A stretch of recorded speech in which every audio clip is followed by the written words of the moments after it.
वीरों की गाथा सुनाने, देश प्रेम सबके मन में जगाने लेकर आए हैं कृष और बाल्टी बॉय। भारत है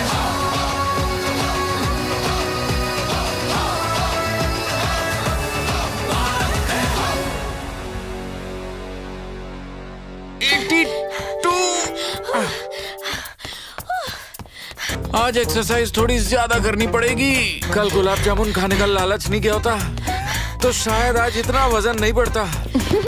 एक दिन गुलाब जामुन खाने से वजन नहीं बढ़ता कृष। अच्छा, रोज खाने से बढ़ता है। ओके, वजन बढ़ गया तो क्या हुआ ट्रिश? देखना, फिर भी इस बार जंगल ओलंपिक्स में मैं मेडल जरूर जीत कर लाऊंगा। 88, 92। हाँ, ये बाल्टी बॉय अभी तक खर्राटे भर रहा है। चलो उसे जगाते हैं अपनी स्टाइल में। Ouch, mummy. जंगल ओलंपिक्स को सिर्फ 1 हफ्ता बचा है और तुम इतनी आसानी से सो कैसे सकते हो बाल्टी बॉय? तो मुझे कौन सा तुम्हारी तरह जंगल ओलंपिक्स में हिस्सा लेना है कि मैं कोई प्रैक्टिस करूं? आज तक हमारे खानदान में किसी ने स्पोर्ट्स में हिस्सा नहीं लिया। हाँ। There is always a first time, बाल्टी बॉय। अगर सभी तुम्हारी तरह सोचते तो आज हमारा भारत आजाद नहीं हुआ होता। ना मंगल पांडे पहली गोली चलाते और ना ही 1857 का विद्रोह शुरू हुआ होता। मंगल पांडे? हाँ, इंडिया के फर्स्ट वॉर ऑफ इंडिपेंडेंस के फर्स्ट हीरो। तो सुनाओ कहानी। हे संस्कृति, स्टोरी मोड ऑन।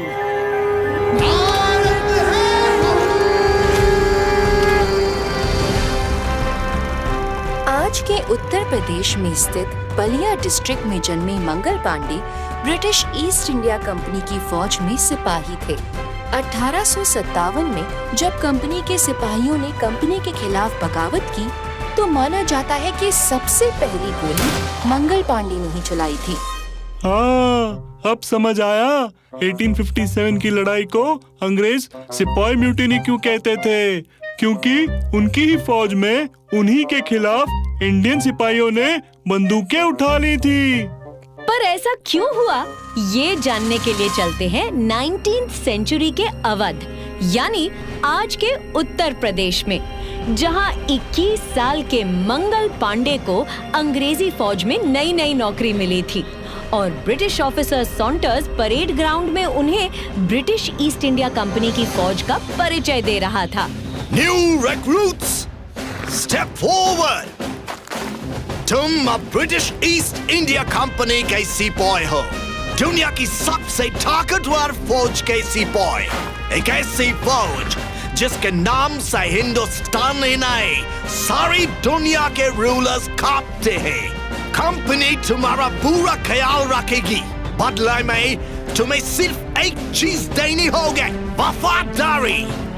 इतना कहकर सॉन्टर्स वहां से चला गया। सॉन्टर्स के जाते ही सिपाहीज आपस में बातें करने लगे जो मंगल पांडे के कानों पर पड़ी। सॉन्टर्स की वफादारी वाली बात पर बुद्धिलाल ने कहा, वफादारी नहीं, गुलामी। किस गुलामी की बात कर रहे हो बुद्धिलाल? हर महीने कंपनी तुम्हें तनख्वाह देती है। राम साहब 20 साल से सिपाही हैं हम लोग, जान की बाजी लगा दी कंपनी के लिए। बड़ी किसी की तनख्वाह, बना कोई अफसर। अफसरी सिर्फ गोरों के लिए है। खुले हम गद्दारी की बातें कुछ कीजिए जमादार साहब। जाने दो पलटू, नए रंग रूटों पर गलत असर पड़ेगा जमादार साहब। तुम इनकी बातों में मत आना मंगल। ब्रिटिश सरकार की वफादारी करोगे तो ऐश करोगे, क्यों राम साहब? सही कहा Paltu. British East India Company की फौज में सिपाहीज 2 दल में बटे थे, एक जो कंपनी विरोधी थे और दूसरे जो कंपनी के साथ थे। इन्हीं 2 दलों के बीच अटक गए थे मंगल पांडे। पहली ड्यूटी है तुम्हारी मंगल, कैसा लग रहा है? गरीबों से खेत छीनने जा रहा है, मजा आ रहा होगा। सुना है लगान सिर्फ एक किसान ने नहीं दिया, तो हम सारे गांव की जमीनें क्यों जब्त कर रहे हैं?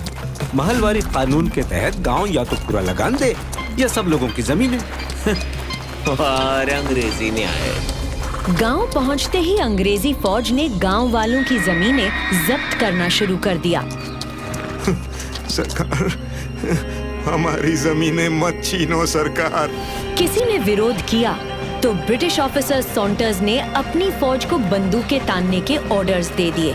मंगल पांडे ने भी अपने ही लोगों के खिलाफ बंदूक तान ली। Sepoys! ऐसे में एक दिन एक खबर आई। 34th बटालियन, तुम्हें बैरकपुर ट्रांसफर कर दिया गया है। जाने की तैयारी करो। भत्ता कब मिलेगा सरकार? कोई अलाउंस नहीं मिलेगा। बिना पैसों के कैसे जाएंगे बैरकपुर? मत जाओ, छोड़ दो नौकरी। अरे ये तो नाइंसाफी है। मंगल पांडे और उनके साथी बैरकपुर के लिए निकल पड़े। भत्ते के बिना ना उनके पास सवारी के पैसे थे, ना खाने के। थकान और भूख से उनका बुरा हाल था। जब अंग्रेज सरकार का अपने सिपाहियों के साथ ही ऐसा सलूक है तो आम लोगों की तो क्या हालत होगी।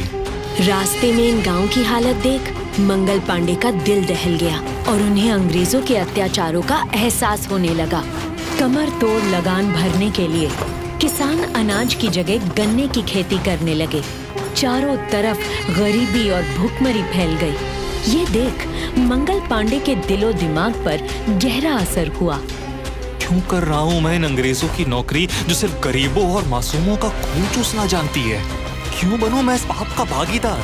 क्यों एक हिंदुस्तानी होकर दूसरे हिंदुस्तानी पर मैं बंदूक तानूं? नौकरी के नाम पर ये सिर्फ हमारा शोषण कर रहे हैं। जल्दी ही कुछ करना होगा। कानपुर से बैरकपुर के सफर ने मंगल पांडे की सोच पूरी तरह से ब्रिटिशर्स के खिलाफ हो गई और बैरकपुर पहुंचते ही उन्होंने विद्रोह की शुरुआत कर दी। जब उन्हें अंग्रेज सरकार के मजहब विरोधी नए कारतूस के बारे में पता चला, बैरकपुर कंटोनमेंट में रात के अंधेरे में उन्होंने ब्रिटिश विरोधी अपने साथियों को चेहरों पर मास्क लगाकर मिलने बुलाया। लेकिन ब्रिटिश का एक वफादार सिपाही राम सहाय ने उनमें से कुछ साथियों को देख लिया और पहचान लिया। बहादुर सिंह, यहाँ हम सबको क्यों बुलाया मंगल? नए कारतूस के बारे में सुना? गाय और सुअर की चर्बी से बना है। कारतूस के ढक्कन को दांत से तोड़ना पड़ेगा। कंपनी जानबूझकर हमारा धर्म भ्रष्ट कर रही है। कंपनी हमारे स्वाभिमान को कुचलना चाहती है। ऐसे मालिक की वफादारी से तो मौत अच्छी। हम मरेंगे नहीं, लड़ेंगे। इनका अहंकार इनका पैसा है। तो फिर राख कर देते हैं दोनों को एक साथ, इनके अहंकार को भी और इनके पैसों को भी। कौन चलेगा मेरे साथ टकसाल जलाने?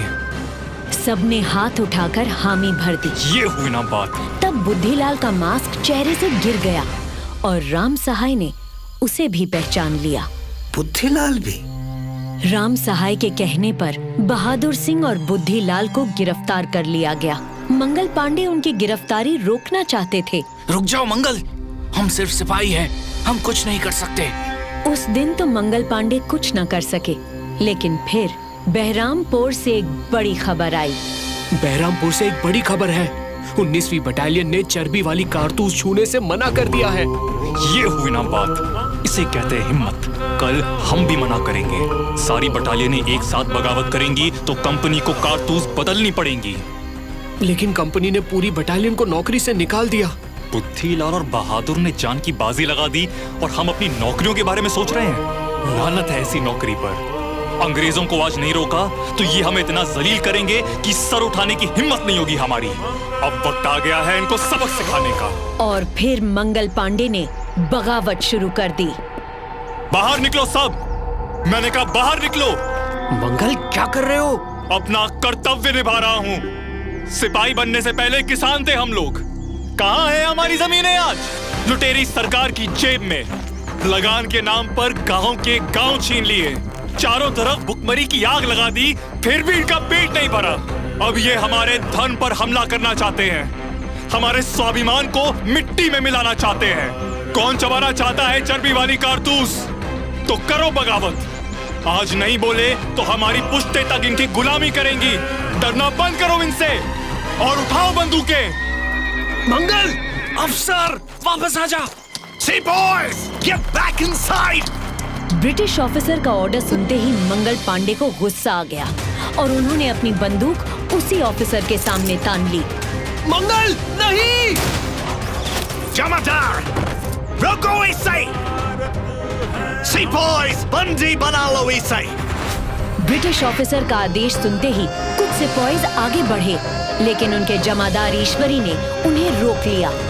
रुक जाओ। लेकिन अंग्रेजों के वफादार पलटू ने जमादार की बात नहीं सुनी और उसने पीछे से मंगल पांडे को पकड़ लिया। पलटू अंग्रेजों के तल पे चाटने वाले, सुनो मुझे। अंग्रेजों की कैद में जाने से तो मर जाना पसंद करूंगा। मेरी मौत को जाया मत होने देना साथियों। ये कहते हुए मंगल पांडे ने अपनी बंदूक अपनी ही ठुड्डी पर तान ली। मंगल नहीं, रुक जाओ मंगल। लेकिन तब तक बहुत देर हो चुकी थी। मंगल ने गोली चला दी। वो गोली मंगल पांडे को नहीं मार पाई और वो बच गए। मंगल पांडे पर मुकदमा चलाया गया। कंपनी सरकार के काफी अत्याचारों के बावजूद भी मंगल पांडे ने अपने बाकी साथियों का नाम नहीं बताया और मंगल पांडे को 8 अप्रैल 1857 को बगावत के लिए फांसी दे दी गई। मंगल पांडे की लगाई हुई चिंगारी पूरे उत्तर भारत में आग की तरह फैल गई और इस बगावत को हम आज भी India's first war of independence के नाम से सेलिब्रेट करते हैं। अरे ये अचानक तुम्हें क्या हो गया बाल्टी बॉय? ऐसे जॉगिंग क्यों करने लगे तुम? मैं भी जंगल ओलंपिक्स में पार्टिसिपेट करूंगा। अपने खानदान का मंगल पांडे बनूंगा। अच्छा, ये हुई ना बात। गर्व से कहो, भारत है हम।